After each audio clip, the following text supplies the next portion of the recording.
one of the greatest stories ever told about a young boy watching his parents getting executed in an alleyway. Wait, what? Hey, it's Game Rant, and here are the 7 Batman games with the best stories ranked. Number 7. Batman Begins. It can be rather hard to believe nowadays, but Batman used to have a fairly terrible reputation in the game space, where even his best games didn't really feel much like a Dark Knight adventure, what with all the shooting and whatnot. Finally, in 2005, there was the Batman Begins game, which was a grounded, realistic take on the origins of Batman. An adaptation of a Christopher Nolan film written by David S. Goyer, itself an adaptation of Frank Miller and David Mazzucchelli's celebrated 1987 comic book Batman Year One, which sounds like one entertaining game of telephone. The gameplay might not be the strongest, but the narrative, combined with the cast of the film, finally let players feel like Batman. Plus, the bonus scenes are a nice addition for movie fans.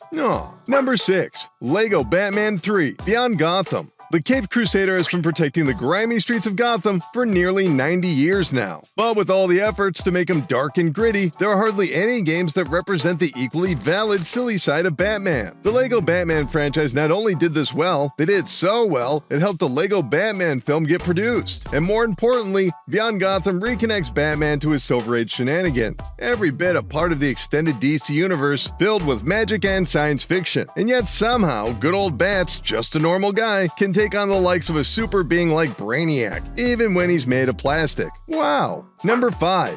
Batman Arkham Origins. Origins is the forgotten Arkham game. Call it the Legends of the Dark Knight to Batman Begins Year 1. This game sees an earlier period of the Dark Knight's career, yet established enough that he has his main arsenal of gadgets. More so, in fact, with some key detective scenes playing an important role in the story. So what makes this moment so significant for his career? Well, it feels like the first time Gotham City reacts to Batman, with Black Mask putting a bounty on his head, and the mercenary Deathstroke coming to collect. And then there's the far less logical and far more sinister rogues gallery of Detective Comics making their first appearance. Think of it as a bridge between Year 1 and the scowling hero we all know today. Number 4. Batman, the Telltale series. At first, the idea of a Batman adventure game, especially in the style of Telltale's The Walking Dead, doesn't sound especially inspired. After all, the characters are among the most established in all of pop culture history. But Telltale understood the assignment and placed the entire cast, including Batman himself, into shades of gray. For instance, the nebulous sources of the Wayne's family's substantial savings, or the fact that being Batman is indeed a bizarre choice to solve an unsolvable problem, and if Batman is too influential to Gotham politics. These sorts of topics are considered sacrilege, but are exactly why the Telltale series is so compelling. The story twists everything fans know at the right time and place to make even the players second-guess Batman's role in the crumbling state of Gotham. Number 3. Batman Arkham Knight. There's no two ways about it, Arkham Knight was a disappointment. And say what you will about the Batmobile gameplay or open-world rendition of Gotham, the story itself is where many players found their first issue. There's a mysterious new bad guy known as the Arkham Knight, and Batman is dying, and he's having visions of the Joker, and there's a virus still infecting the city,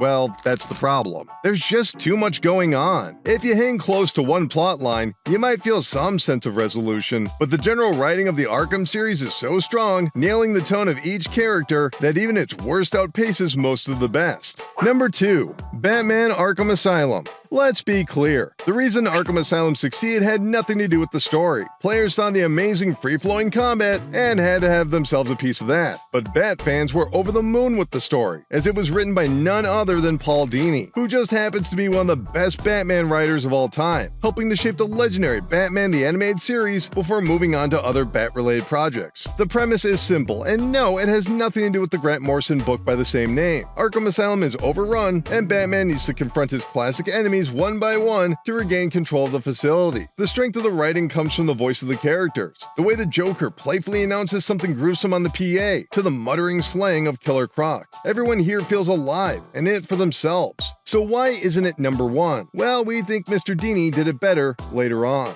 Number 1. Batman Arkham City. It will always come down to Arkham Asylum versus Arkham City. And it makes sense. These are two of the finest video games ever made. But in our books, the story of Arkham City breaks Batman out of one story and into several entertaining adventures, all in one terrible night. A portion of Gotham has been closed off and essentially given to the criminals. A ridiculous premise that you just gotta let the game have. From there, Paul Dini's expert writing gives us classic characters like Clayface, Ra's al Ghul, Solomon Grundy, the Penguin, Two-Face. Heck, even Azrael shows up for a few side missions, all acting and sounding exactly as they should, as well as a surprisingly touching ending involving the Joker. So yeah, WB, please make more Arkham games already. Anyway, that's gonna do it for this list. How about telling us which Batman games do you think offer much better boss fights in the thread below, and we'll be sure to check out your answers. Keep clicking around here on Game Rant, and we'll see you next time.